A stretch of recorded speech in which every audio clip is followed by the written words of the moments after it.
3, 2, 1.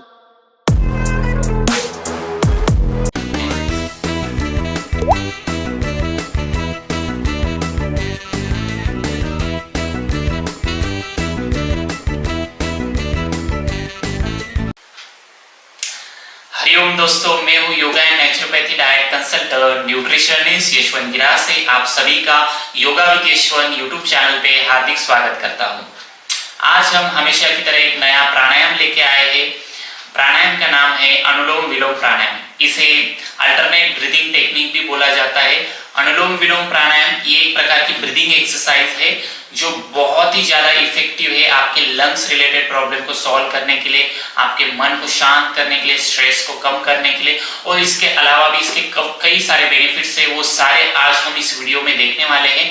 बहुत टाइम नहीं लूंगा, सीधा हम प्राणायाम कैसे किया जाता है वो देखेंगे। तो आप फर्स्ट टाइम कोई योग कर रहे हैं, प्राणायाम कर रहे हैं, आसन कर रहे हैं, तो मैं हमेशा हर एक वीडियो में बताता रहता हूँ कि आपको योगा मैट जरूर लेनी है। योगा मैट को जमीन पे रखने के बाद आपको एक आसन लेना है। मैंने अभी जो लिया है पद्मासन लिया है। आप सिंपल तरीके से भी बैठ सकते हो, सुखासन में बैठ सकते हो। आपको अगर पेन हो रहा है तो राइट लेग को नीचे रख के लेफ्ट लेग को ऐसे ऊपर रख सकते हो। इस प्रकार से आप आसन में बैठ सकते हो, ठीक है। अगर पद्मासन लिया जाए तो रिजल्ट और अच्छा मिलता है, परंतु अगर किसी को घुटने की तकलीफ है या फिर फैट ज्यादा होने की वजह से वो बैठ नहीं पाते, बहुत जोर लगाते हैं, तो ऐसा मत कीजिए। अपने योग में महर्षि पतंजलि ने बोला हुआ है स्थिर सुखम आसनम, ठीक है। आसन में हमें स्थिरता और सुखकारकता का अनुभव होना चाहिए। अगर आप बहुत ही ज्यादा फोर्सफुली बैठे हो तो आपको उस प्राणायाम का लाभ नहीं मिलेगा। इसलिए आपको हमेशा प्राणायाम करते वक्त सिंपल कंफर्टेबल, आप चाहो तो सोफे पे बैठो, आपको घुटने में तकलीफ है तो सोफे पे बैठ के भी कर सकते हो। बस रीढ़ की हड्डी जो है वो स्ट्रेट होनी चाहिए। आपको एकदम सीधा बैठ के प्राणायाम करना है। और ड्रेस जैसे मैंने पहना है, कोई भी एक टी शर्ट पहन लीजिए, कोई भी एक ट्रैक पैंट हो, शॉर्ट पैंट भी पहनी तो भी चलेगी। जो आप टी शर्ट पहनते हो ये बहुत ही कॉटन होना चाहिए, जिससे कि वहां से एयर पास हो, ठीक है। बहुत ऐसे टाइट टी शर्ट भी ना पहने। और बाकी की चीजें तो आप सभी को पता है, ठीक है, कॉमन होती है कि खाली पेट ही प्राणायाम किया जाना चाहिए। प्राणायाम को हो सके तो सुबह के वक्त करना चाहिए, शाम के वक्त भी किया जा सकता है। पहले आपको योग तज्ञ की सलाह लेनी है, ठीक है। जिन्होंने मेरे पास क्लास ज्वाइन किया है उनको तो मैं सही सलाह देते रहता हूँ। अभी हम देखेंगे अनुलोम विलोम प्राणायाम करने की योग्य टेक्निक, योग्य उसकी जो स्टेप्स है वो मैं बताऊंगा, ठीक है। तो फर्स्ट मैंने बता दिया आपको किस प्रकार से बैठना है, एकदम स्ट्रेट बैठना है, ठीक है। इसमें एक मुद्रा ली जाती है, उसका नाम है प्रणव मुद्रा, या फिर इसे विष्णु मुद्रा भी कई बार बोला जाता है। नाम थोड़े अलग अलग हर जगह हो सकते हैं, तो आप इसे विष्णु मुद्रा या प्रणव मुद्रा बोल सकते हैं। इसमें राइट हैंड जो होता है उसकी मुद्रा ली जाती है। तो मेरा राइट हैंड देख सकते हो आप ऐसे, ठीक है। तो राइट हैंड की first finger and second finger आपको फोल्ड रखनी होती है, और बाकी लास्ट दो फिंगर्स जो होती है वो स्ट्रेट रखनी होती है। कई बार लोगों से ये नहीं हो पाता, तो मैं सिंपल टेक्निक बता सकता हूँ। आप पहले तो चारों उंगलियों को ऐसे टाइटली क्लोज कर लीजिए, अंगूठा सीधा रखिए। फिर आपको अपनी लास्ट वाली जो लिटिल फिंगर होती है उसको स्ट्रेट करना है दूसरे हाथ की मदद से। फिर और एक लास्ट वाली फिंगर होती है जिसको हम रिंग फिंगर बोलते हैं, उसको भी स्ट्रेट करना है। तो रिंग फिंगर और लिटिल फिंगर को स्ट्रेट किया, बाकी दो फिंगर्स को हमने फोल्ड करके रखा इस प्रकार से, ठीक है। इसे बोलते हैं प्रणव मुद्रा या विष्णु मुद्रा। दूसरा हाथ आपको ध्यान मुद्रा में रखना है। ये काफी प्रचलित मुद्रा है, आप सभी ने कई बार सुनी हुई है कि ध्यान मुद्रा लेनी चाहिए, तो उसका अपने बॉडी पे इफेक्ट पड़ता है। मुद्रा लेने का बहुत ज्यादा इंपॉर्टेंस नहीं है, आप सिंपल तरीके से ध्यान मुद्रा में भी बैठ सकते हो, पर अगर मुद्रा ली जाए तो उसके भी बेनिफिट शरीर को मिलते हैं। जैसे कई शरीर में कई सारे एक्यूप्रेशर पॉइंट होते हैं, तो उससे ब्लड सर्कुलेशन इंप्रूव होने में मदद मिलती है। कोई पॉइंट अगर हम थोड़ा सा प्रेस करके रखते हैं तो ब्लड सर्कुलेशन और अच्छे से काम करता है, और आपको प्राणायाम का बेनिफिट्स और अच्छे से मिलेगा, ठीक है। तो लेफ्ट हैंड ध्यान मुद्रा में जो मैंने एक घुटने पे रख दिया, राइट हैंड जो लिया है मैंने विष्णु मुद्रा में, जिसे आप प्रणव मुद्रा भी बोल सकते हो, तो वो इस प्रकार से ऐसे ऊपर नहीं रखना, ठीक है, ऐसे नीचे एकदम कंफर्टेबल बैठना, ठीक है। प्राणायाम करते हो तो आप जितना कंफर्टेबल होंगे उतना बेटर रहेगा, ठीक है। देखो नेक्स्ट क्या करना है आपको। अनुलोम विलोम में मैंने शुरू में बोला अल्टरनेट ब्रीदिंग टेक्निक है, मतलब एक नाक से सांस लेनी है, दूसरी से छोड़नी है, दूसरी से लेनी है, पहली से छोड़ देनी है। तो इसे हमेशा लेफ्ट नोस्ट्रिल से शुरू किया जाता है। लेफ्ट नोस्ट्रिल से इसलिए शुरू किया जाता है कि योग में राइट नोस्ट्रिल को सूर्य नाड़ी बोला गया है, लेफ्ट को चंद्र नाड़ी बोला गया है। तो हमेशा हमें चंद्र नाड़ी से ही सांस लेना चाहिए, ऐसे योग में बोला गया है, ठीक है, क्योंकि वहां से ठंडी हवा अंदर आती है और राइट नोस्ट्रिल से गर्म हवा अंदर आती है। तो अगर लेफ्ट नोस्ट्रिल से अगर हम सांस लेते हैं तो हमें अच्छे से ठंडक भी मिलेगी। बट ये अल्टरनेट ब्रीदिंग टेक्निक है, मतलब आपको यहाँ से ठंडक मिलने वाली, यहाँ से उष्णता गर्मी मिलने वाली, मतलब एकदम आपकी बॉडी का टेम्परेचर बैलेंस होने वाला है और आपका मन भी एकदम स्थिर होगा। जो हार्मोन्स है वो भी आपके कैसे बैलेंस होंगे वो मैं आपको सारी डिटेल्स बताऊंगा। चलो अभी देखते हैं। एक हाथ ध्यान मुद्रा में, दूसरा हाथ प्रणव मुद्रा में, ऐसे, ठीक है। इसको मैंने ऐसे रोटेट किया, एल्बो ऐसे ऊपर ना रखे, नीचे रखे, ठीक है। पहले अच्छे से वीडियो देख लीजिए, शुरू मत कीजिए, करना नहीं है, पहले किसी भी चीज को अच्छे से देखना है, उसके बारे में नॉलेज प्राप्त करना है, फिर आपको उसे फॉलो करना है, ठीक है। तो कैसे करना है, ऐसे मैंने बोला है लेफ्ट से शुरू करेंगे, ठीक है। देखो फिर राइट को मुझे क्लोज करना पड़ेगा, ऐसे लेफ्ट से शुरू करना है तो ऐसे मैंने इनहेल किया लेफ्ट से, फिर लेफ्ट को क्लोज कर दिया, राइट से एक्सहेल करूंगा, फिर राइट से इनहेल करना, राइट को क्लोज कर दिया, लेफ्ट से एक्सहेल, ठीक है। मैं बहुत सिंपल तरीके से कर रहा हूं, इसमें कई बार साधक काफी गलतियां करते हैं, इसलिए मैं हमेशा बोलता रहता हूँ कि आप एक बार क्लास ज्वाइन कर लीजिए। क्लास ज्वाइन करने के बाद मैं आपकी जो मिस्टेक्स है वो देख पाऊंगा और आपको करेक्ट कर पाऊंगा, ठीक है। इसमें कई बार ऐसे करते हैं, ये पूरी तरह से रॉन्ग है, ठीक है। इसलिए मैं हमेशा बोलता हूँ एक महीना अच्छे से सीख लो, किसी भी आपकी योग तज्ञ की सलाह में, जो एक्सपर्ट है उसकी सलाह में सीखो, ठीक है। आजकल काफी वीडियोस YouTube पे मिलेंगे आपको जिसमें कुछ लोगों ने एक्सपर्टीज प्राप्त नहीं की है, फिर भी वो वीडियो बना रहे हैं, लोगों को बताते जा रहे हैं। तो बिल्कुल ऐसा ना करें, आप उनके इंस्टा पे देखिए, उनके यूट्यूब चैनल पे देखिए, और जो नॉलेज है वो करेक्ट है या नहीं, उनके फीडबैक्स देखिए। जैसे हमारे योगा विदेश्वर इंस्टाग्राम अकाउंट है, हर महीने हम वहाँ पे फीडबैक डालते रहते हैं, काफी सारे लोगों के फीडबैक्स वहाँ पे अवेलेबल है। अब तक 36,000 से ज्यादा फॉलोअर्स आपको वहाँ पे दिखेंगे और जब तक ये वीडियो देखोगे उससे ज्यादा भी फॉलोअर्स बढ़ जाएंगे, ठीक है। चलो प्राणायाम पे आते हैं फिर से एक बार। प्राणायाम में मैंने जैसे बोला, मैं फिर से एक बार रिपीट करता हूँ। लेफ्ट से इनहेल, राइट से एक्सहेल, राइट से इनहेल, लेफ्ट से एक्सहेल, ठीक है।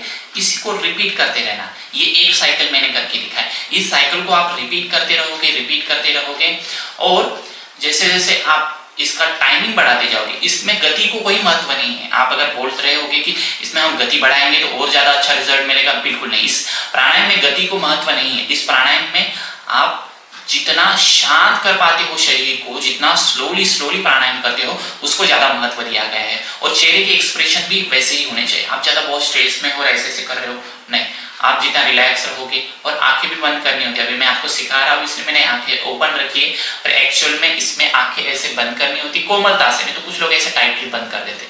टाइटली नहीं बंद करना, एकदम कोमलता से आंखें बंद की, फॉरहेड पे कोई एक्सप्रेशन नहीं दिखना चाहिए, फॉरहेड एकदम रिलैक्स, ठीक है। चेहरे पे थोड़ी सी स्माइल रख सकते हो आप, या फिर जीरो स्थिति भी रख सकते हो। जीरो स्थिति मतलब ना बहुत खुशी ना बहुत गम, एकदम जीरो, ठीक है, ऐसे।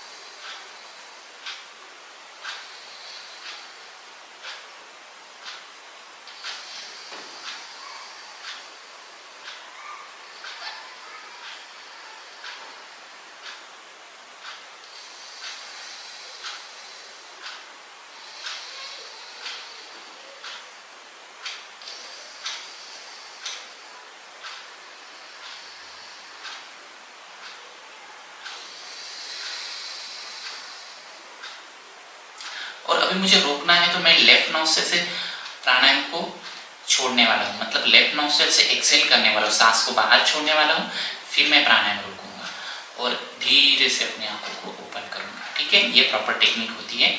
मतलब प्राणायाम छोड़ते वक्त और लेते वक्त हम हमेशा लेफ्ट से सांस लेते हुए प्राणायाम लेते हैं, और जब छोड़ने की बात आती है तो लेफ्ट से एक्सेल करते हैं और छोड़ते, बीच में कहीं पर भी नहीं रोकते। लेफ्ट से शुरू किया था ना, लेफ्ट से जाके छोड़ के रोक दिया प्राणायाम को। छोटी छोटी चीजें होती है, ध्यान में रखनी होती है। ठीक है, तो ये आपने प्राणायाम अच्छे से देख लिया, बहुत सिंपल था। लेफ्ट से इनहेल किया, राइट से एक्सेल किया, राइट से इनहेल किया, लेफ्ट से एक्सेल किया, सेम वही प्रोसेस रिपीट करते रहे। लेफ्ट से इनहेल, राइट से एक्सेल, राइट से इनहेल, लेफ्ट से एक्सेल। इसमें कुछ प्रिकॉशंस होती है।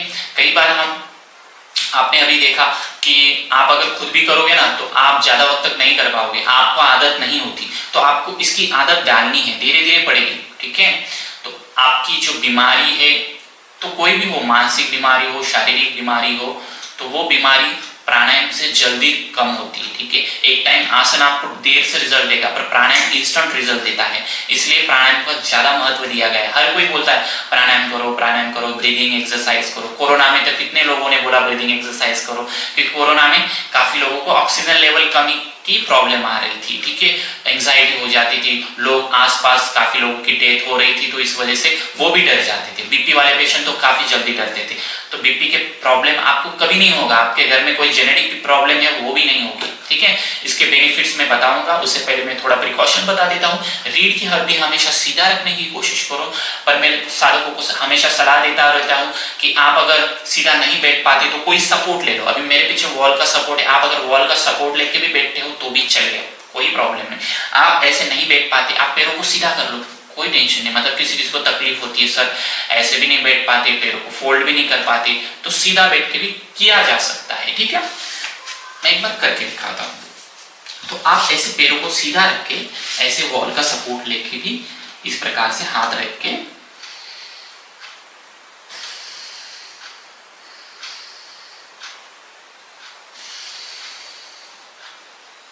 ऐसे कर सकते हो। देखो, कुछ लोग बोलोगे सर ये तो गलत तरीका हुआ। ठीक है, ऐसे थोड़ी ना कैसे भी बैठ के किया जा सकता है।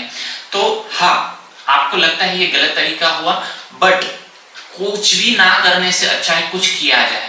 ठीक है, सिर्फ सोए रहते हो तो सोए रहने से अच्छा है कुछ ना कुछ करो।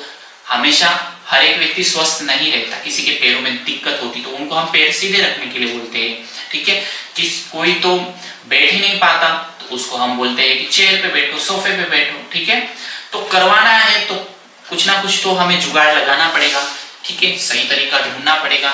ठीक है, किसी को पद्मासन में बैठना पॉसिबल नहीं होता, हम ऐसे बैठने के लिए बोल देते, कोई बात नहीं आप सुखासन में बैठो तो भी चलेगा, कोई प्रॉब्लम नहीं, पर करना है। ठीक है, अभी सर इसको कितना टाइम करना चाहिए, बहुत इंपॉर्टेंट क्वेश्चन है, काफी लोग पूछते हैं।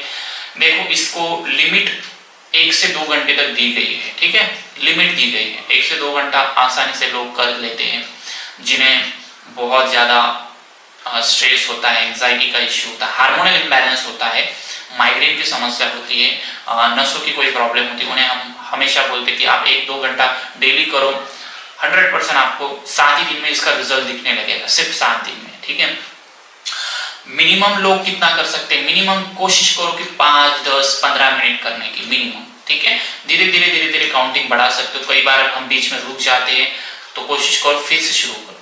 ठीक है, रुक गए, छोड़ दिया, फिर से शुरू करो, फिर से प्राणायाम करो, 5-5 मिनट गैप करके करो, कोई टेंशन नहीं। 15 मिनट इजीली निकल जाएंगे, आपको पता भी नहीं चलेगा। ठीक है, चलो अभी मैं प्राणायाम के बेनिफिट्स बताता हूँ, क्योंकि लोगों को इंटरेस्ट बेनिफिट्स में ज्यादा होता है, बेनिफिट्स होगा तो वो करेंगे। ठीक है, तो मैं बेनिफिट्स बता रहा हूँ। सबसे इंपॉर्टेंट बेनिफिट्स इसका मैं बता रहा हूँ, वो है आपका ध्यान केंद्रित करता है। ठीक है, क्योंकि आजकल हम काफी लोगों को देखते, हम कोई चीज समझाने की कोशिश करते, उसको जल्दी समझ में नहीं आता। ठीक है, और उसको भी पता है उसको समझ में नहीं आता जल्दी, पर वो एक्सेप्ट नहीं करता। इसलिए हमें अपनी गलतियों को हमेशा एक्सेप्ट करना सीखना होगा। आपको अपनी गलतियों को एक्सेप्ट करना सीखना होगा, तभी आप अच्छे से व्यवहार कर पाओगे, अच्छे से लोगों से बात कर पाओगे। ठीक है, तो इसमें ध्यान लगाना इंपॉर्टेंट है। मतलब जो छोटे बच्चे होते हैं या फिर कॉलेज में जाने वाले लोग होते हैं जिनको याद नहीं रहता, ठीक है, तो वो अगर ध्यान करना सीखेंगे, कंसंट्रेशन बढ़ाना सीखेंगे, तो उनको कंसंट्रेशन लेवल बढ़ने में मदद होगी। इसके बाद शरीर को ऊर्जावान बनाने के लिए, जैसे कि मैंने बोला कि ये प्राणायाम करने के बाद एनर्जेटिक महसूस होता है, क्योंकि इसमें ऑक्सीजन लेवल बढ़ जाती है। जितना शरीर में ऑक्सीजन लेवल होती है ना, उतना हम एनर्जेटिक महसूस कर पाते हैं। उसके बाद कई बार लोगों को खराटे देने की आदत होती है, रात में वो खराटे देते हैं, प्रॉब्लम उनको नहीं होती, उनके पास सोने वाले इंसान को होती है, ठीक है। तो उन लोगों की प्रॉब्लम ठीक हो सकती है। खराटे देने वाले व्यक्ति हमेशा बीमार रहते हैं, उनको कुछ ना कुछ बीमारी रहती है, इसलिए वो खराटे देते हैं। ये कॉमनली देखा गया है कि जो खराटे देने वाले लोग होते हैं उन्हें कुछ ना कुछ बीमारी होती है, बड़ी बीमारी हो सकती है, डायबिटीज हो सकती है, बीपी हो सकती है, या कोई और बीमारी हो सकती है। तो वो हम रात को उनकी नींद कैसी है वो देख के भी समझ सकते हैं। उसके बाद होता है साइनस। साइनस में बहुत तेज दर्द होता है, जैसे माइग्रेन में होता है वैसे ही साइनस में बहुत तेज यहाँ दर्द होने लगता है, नसों का ही दर्द होता है वो। तो उसके लिए हम अनुलोम विलोम बोलते हैं, एक जलनिधि क्रिया है वो भी बोलते रहते हैं, हमने हमारे YouTube चैनल पे डाला हुआ है जलनिधि क्रिया भी, उसके बारे में भी अगर वक्त मिला तो जरूर बताएंगे। उस साइनस बीमारी के लिए अनुलोम विलोम प्राणायाम बेस्ट, और दूसरा है जलनिधि। जलनिधि एक शुद्धि क्रिया है जो आपको हमारे YouTube चैनल पे मिल जाएगी।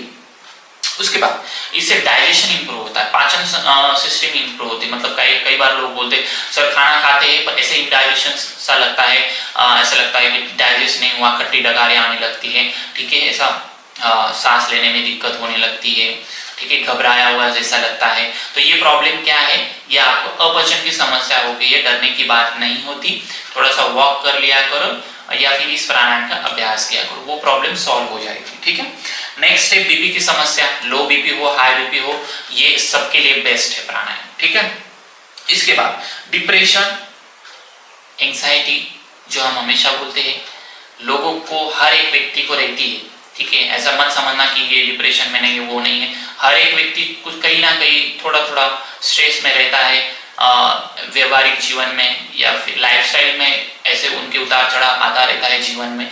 तो उस वजह से किसी की कोई बात कोई बोल देता है तो वो दिमाग में रख देते हैं, तो इस वजह से भी डिप्रेशन बढ़ जाता है। कोई पुरानी चीज हो या फिर उनके जुड़ी हुई कोई घटना हो उससे जुड़ी हुई, तो उसको वो बार बार अपने दिमाग में जगह देते हैं, तो इस वजह से भी डिप्रेशन बढ़ता है। तो अनुलोम विलोम प्राणायाम क्या करता है, जैसे ही आप अनुलोम विलोम के लिए आंखें बंद करते हो, अपने सांसों पे ध्यान देते हो, तो क्या होता है, आप वो जो सारे प्रॉब्लम्स है वो भूलते जाते हो, जो नेगेटिव थॉट्स है उनको भूलते जाते हो, और आपका पूरा ध्यान अपने प्राणायाम पे लगता जाता है। आप प्रसन्न महसूस करने लगते हो, जैसे आप प्रसन्न महसूस करने लगते हो, अच्छा फील करने लगते हो, आपके बॉडी के जो हार्मोन्स है वैसे ही रिएक्ट करते हैं, ठीक है। गुस्सा करोगे तो क्या होगा, शरीर रिएक्ट करेगा, शरीर में प्रॉब्लम्स क्रिएट होंगे। खुश रहोगे तो शरीर के प्रॉब्लम्स दूर होंगे, ठीक है। तो डिप्रेशन इससे सॉल्व होने में हेल्प मिलती है। और क्या बेनिफिट्स है इससे, जो हमने बोला कि तनाव चिंता कम होता है, ऑक्सीजन लेवल बढ़ता है, हार्ट की प्रॉब्लम्स ठीक करता है, गठियों की प्रॉब्लम्स ठीक करता है, सर्दी जुकाम दमा की बीमारी हो तो वो भी ठीक करने में हेल्प करता है, ठीक है। और इससे इम्यूनिटी बढ़ती है, माइंड एकदम रिलैक्स और स्ट्रेस फ्री रहता है, शरीर की कमजोरी दूर हो जाती है। और जो फर्टिलिटी के प्रॉब्लम्स होते हैं जिनमें मैं कई बार बोलता हूँ कि ये प्रॉब्लम्स ज्यादातर हार्मोन की वजह से होते हैं। कई बार लोग बोलते हैं सर हमारे सारे टेस्ट रिपोर्ट नॉर्मल है फिर भी प्रेगनेंसी नहीं रुक रही, तो ऐसा नहीं होता। आपकी लाइफस्टाइल और आपके हार्मोन्स अभी भी गड़बड़ा रहे हैं, जो एक्चुअल में रिपोर्ट में नहीं दिखता पर शरीर में गड़बड़ होती रहती है, बैलेंस नहीं है आपका शरीर। वात पित्त कफ 3 प्रकृतियां होती है, वो बैलेंस नहीं है, तो वो आप योग और प्राणायाम से बैलेंस कर सकते हो, मेडिटेशन से भी किया जा सकता है। तो इसकी नेक्स्ट स्टेप मेडिटेशन होती है, तो वो कैसे किया जाता है वो भी हम एक वीडियो में देखेंगे। इससे पहले भी मैंने कई सारे वीडियोस डाल के रखे हैं, आप हमारे यूट्यूब चैनल पर जाइए, देखिए, आपको बहुत नॉलेज मिलेगी। और औरों के साथ शेयर कीजिए, खासकर उनके साथ जिनको आप स्वस्थ देखना चाहते हो, हेल्दी देखना चाहते हो, उनमें थोड़ा सा बदलाव आता है तो बहुत अच्छी बात रहेगी। अगर आप योगा क्लास ज्वाइन करना चाहते हो तो हमारे यूट्यूब चैनल पे नंबर दे के रखा है 9405109833, इस नंबर पे आप मुझे व्हाट्सएप कर दीजिए, मैं आपको डिटेल्स भेज दूंगा। मॉर्निंग में हमारे क्लासेस होते हैं 6 से 7, ठीक है। तो हम पर्सनल योगा ट्रेनिंग भी करवाते हैं, किसी को पर्सनल योगा करना है तो पर्सनल योगा भी कर सकते हैं। प्रिकॉशंस इस प्राणायाम के हो सकता कुछ है भी नहीं, ठीक है, मतलब ऐसा नहीं है कि कोई बीमार है तो वो नहीं कर सकता। हाँ, अगर किसी को सर्दी वगैरह हुई है तो उसे करने में थोड़ा दिक्कत होती है, एक से सांस नहीं ले सकता, दूसरी से छोड़ नहीं सकता। तो प्राणायाम करने से पहले हमेशा अगर आपके नॉस्ट्रल ब्लॉक है ना, तो थोड़ा सा आप कोई आसन कर लिया करो, सूर्य नमस्कार कर लिया करो। सूर्य नमस्कार से सारे जो ब्लॉकेज है वो ओपन हो जाते हैं। तो वो नाक के ब्लॉकेज भी ओपन कर देता है, सांस लिया जाता है, छोड़ा जाता है उसमें भी। तो उसके बाद फिर शवासन, फिर आप प्राणायाम करो, ठीक है। एकदम से ऐसे बैठ मत जाओ प्राणायाम के लिए, थोड़ा सा कुछ एक्सरसाइज कर लिया करो, फिर प्राणायाम करो। और इसको प्रेगनेंसी में किया जा सकता है, पीरियड्स में किया जा सकता है। और सिर्फ कुछ लोग बोलते हैं कि सर खाना खाने के बाद भी कुछ लोग बोलते हैं करना चाहिए, पर ऐसा नहीं। खाना खाने के बाद करने से ब्लोटिंग हो सकती है, आपको ब्लोटिंग हमें नहीं चाहिए, और प्रॉब्लम क्यों बढ़ानी, ठीक है। इससे अच्छा 4 घंटे बीतने दो, थोड़ा सा डाइजेशन होने दो। तो खाना खाने के 4 या 5 घंटे बाद कर सकते हो, कोई प्रॉब्लम नहीं। सुबह कर सकते हो, शाम कर सकते हो। तो इसी प्रकार से अगर कुछ आपको लग रहा है कि सर इसके बारे में इंफॉर्मेशन रहेगी, तो आप मुझे कमेंट कर दो, मैं इसके बारे में भी इंफॉर्मेशन और कुछ, कई बार हर इंफॉर्मेशन नहीं दे पाते हम, कम से कम वीडियो बनाना पड़ता है टाइमिंग में, तो हर एक इंफॉर्मेशन नहीं दे पाते। तो आपको अगर ऐसा लग रहा है कि सर ये इंफॉर्मेशन रहेगी, आप मुझे कमेंट कर दो, मैं जरूर आपको रिप्लाई दूंगा, ठीक है। तो यहाँ पे हम रुकते हैं। आप वीडियो अच्छा लगा हो तो लाइक कीजिए और औरों के साथ शेयर कीजिए, सब्सक्राइब कीजिए हमारा वीडियो। हमें आप इंस्टाग्राम पे भी फॉलो कर सकते हैं, योगा विद यशवंत हमारा इंस्टाग्राम अकाउंट है, जिसपे हम कई सारे महिलाओं के और पुरुषों के सारे प्रकार की फर्टिलिटी के प्रॉब्लम भी सॉल्व करते हैं, वेट लॉस के प्रॉब्लम्स भी सॉल्व करते हैं, और सब कुछ कवर करते हैं। हमारा सिर्फ एक ही उद्देश्य है कि सभी लोग योग करें, लाइफस्टाइल अच्छी रखें, डाइट खान पान का ध्यान रखें, स्वस्थ रहे और मस्त रहे। हरिओम।